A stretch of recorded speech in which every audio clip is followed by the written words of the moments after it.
The 9 kinds of people opposing Buhari's second-term bid. Fisoyosoyumbo. Click here to read more opinion articles. I have had an interesting week reading the different shades of social media reactions to my piece classifying President Muhammadu Buhari's re-election supporters into 9 groups. The most popular shade is that there are people supporting Buhari just because they still believe him. People in this self-created set argue that they belong to none of the 9 groups. I see them quite easily, though, for the 9th group, the naivete. They support the president because they honestly cannot see the red flags. If they could, they would ditch him. This piece was written by Fisoyosoyumbo. The views and opinions expressed here are those of the author and do not necessarily reflect the official policy or position of 360knobs.com. One of them was on my Facebook timeline last week arguing about the unfairness of blaming Buhari for the DSS invasion that cost Lawal Daura his job, or for the police's arrest of journalist Samuel Ogundipe on trumped-up charges of document theft. It needs no explaining that long-serving political appointees are a reflection of the principles.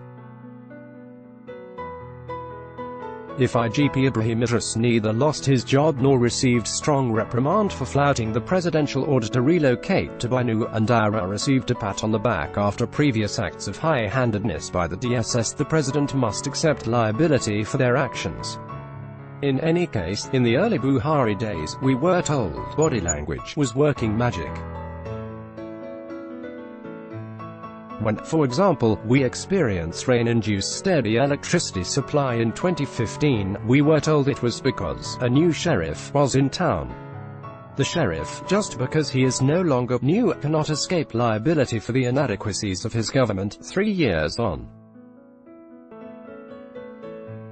The 9 kinds of people supporting Buhari for a second term still to escape arrest and prosecution for hate speech. Let's create a 10th group, the loyal Buhari supporters, for the Buharists claiming not to have been represented in the 9 groups. Buhari's supporters asked for a similar list of the kinds of people averse to the man's second-term ambition.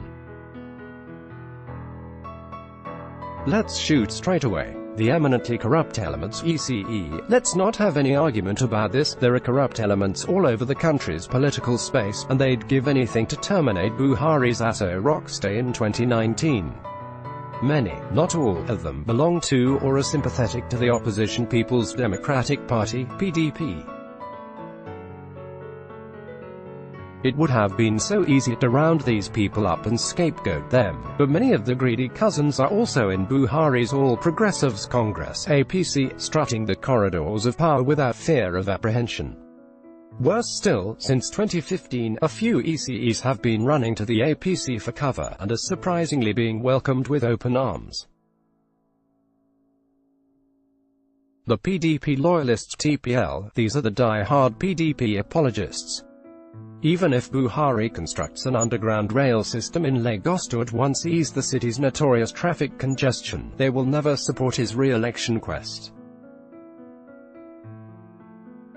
The people out of government, POG, they have tasted power for years, some of them for decades, but were suddenly left licking the wounds in 2015 following Buhari's victory at the polls.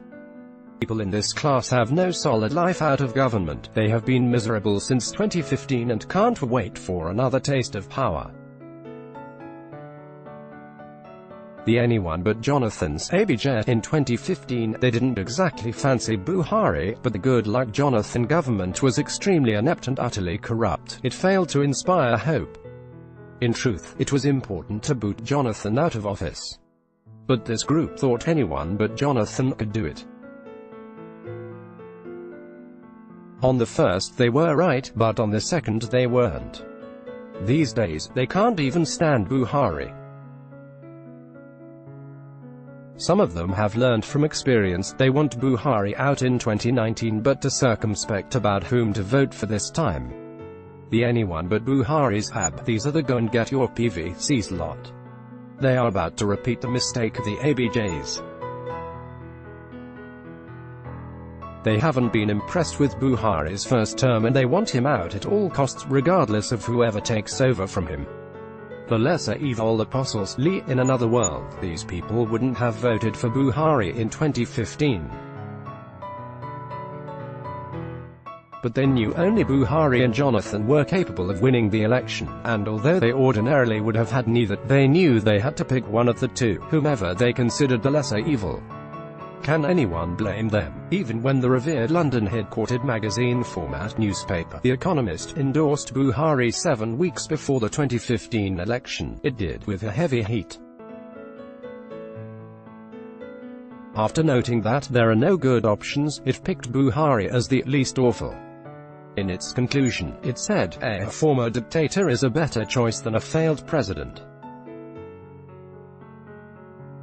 Now, the Lees have discovered that even The Economist was wrong to say there were no good options. There was, in fact, no good option at all. There is just one worry, though. The Lees are genuinely troubled that the 2015 election could repeat itself, that the go-and-get-your-PVC syndrome could lead to a repeat of the 2015 scenario in 2019.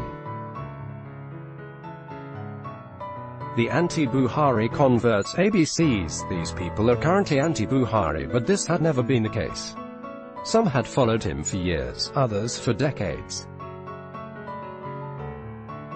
From Buhari's first election loss in 2003 to the last in 2011, the people in this class stood by him, mourned with him, shed tears with him, and, like him, hoped that he would succeed where others had failed should he ever taste power. To the dismay, more than 3 years of Buhari's presidency have been typified by economic downturn, job loss, insecurity, executive arrogance and insouciance, one-sided anti-corruption war and frequent presidential absenteeism. The flexile realists, TFRs, these are the people who, regardless of party affiliation, gave Buhari an honest chance to win the 2019 vote.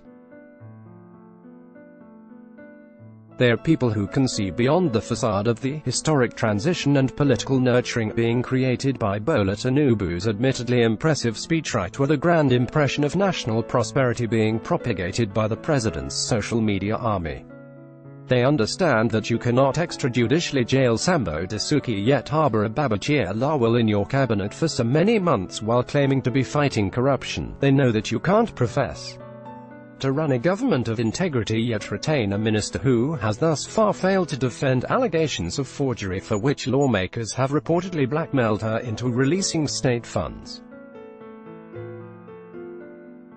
The people in this class want Buhari out but are also very worried by the lack of credible alternative to Buhari's credibility-shy government. The Nigeria Fanatical Association, NFA, they are the Nigeria Fanatics. This group is a mix of people who both supported and never supported Buhari. Nigeria First, the latter disabused themselves of their anti-Buhari sentiments the moment the retired soldier became the president. But going forward, the choices are pretty easy. How, for example, can a man who is not even in control of his own government be asked to run Nigeria for a further 4 years? How can a man whose first term has been punctuated by lengthy medical vacations not understand that 2019 is the perfect time to take a deserved rest? They bore it all when the Buhari government raised pump price of petrol from N87 to N145 litre in 2016 with the promise of competition-fueled lowered prices over time, which never came, but they were rewarded with extensive spells of fuel scarcity during which the president ignored the pains of his people. People in this group are neither APC nor PDP. In fact, they want Buhari out in 2019 but would have a rethink should APC present Osun Bafo. They do not want to retry the tested and failed PDP and are wondering if 2019 hasn't come too soon for any of the lesser parties to gate-crash the PDP-APC hegemony. So, dear Buharist, when next you run into someone who doesn't share your re-election excitement, don't get mad at them. Instead, direct your anger at the president, knowing now, in case you didn't, that more than half the opposition to his ambition has nothing to do with corruption but with his shortcomings.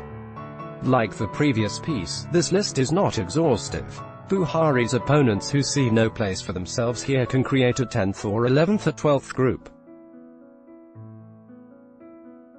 Soyombo, a former editor of The Theseable and the International Center for Investigative Reporting (ICIR), tweets at Fisuyo Soyombo. This piece was written by Fisuyo Soyombo. The views and opinions expressed here are those of the author and do not necessarily reflect the official policy or position of 360nobs.com. Like this. Like loading.